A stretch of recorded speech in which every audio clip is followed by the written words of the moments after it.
Thank you, Chairman. Thank you and the ranking member for holding this hearing.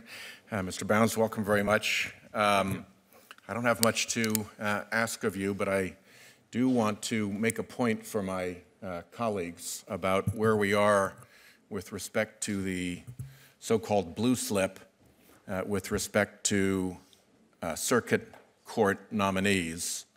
It has long been a tradition of this court to allow home state senators to have a decisive voice in the nominations and in the appointments. And each one of us has what we consider to be our home state seat, or seats in the case of bigger states like Texas, on our circuit courts of appeal.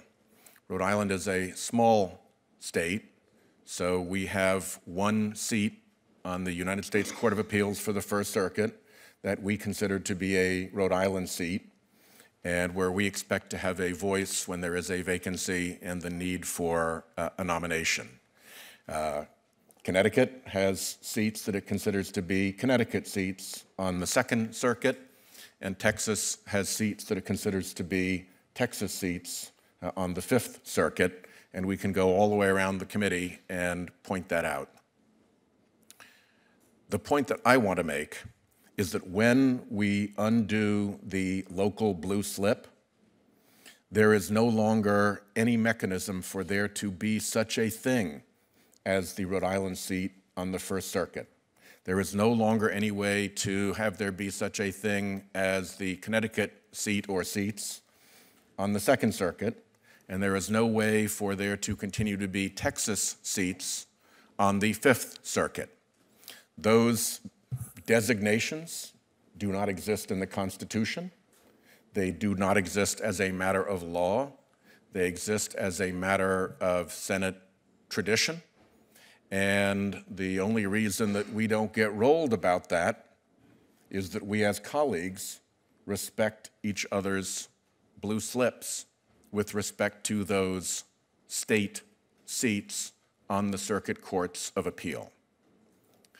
When you undo the blue slip for Circuit Court of Appeal nominees, you open the door for any future president to pick any circuit court nominee without the slightest regard for the state affiliation of a particular seat. There is no longer any point to having senators involved. There is no longer any point to having the state selection procedures that many of our colleagues have set up, often bipartisan procedures, in order to go through the process of trying to find the best candidate. The entire power with regard to the appointment of circuit court judges moves to the Oval Office. And there are clearly political reasons in this time in our history for the majority to wish to push judges through who, in my opinion, are very often pre-selected by big special interests, and to get folks on the bench who suit their political demands.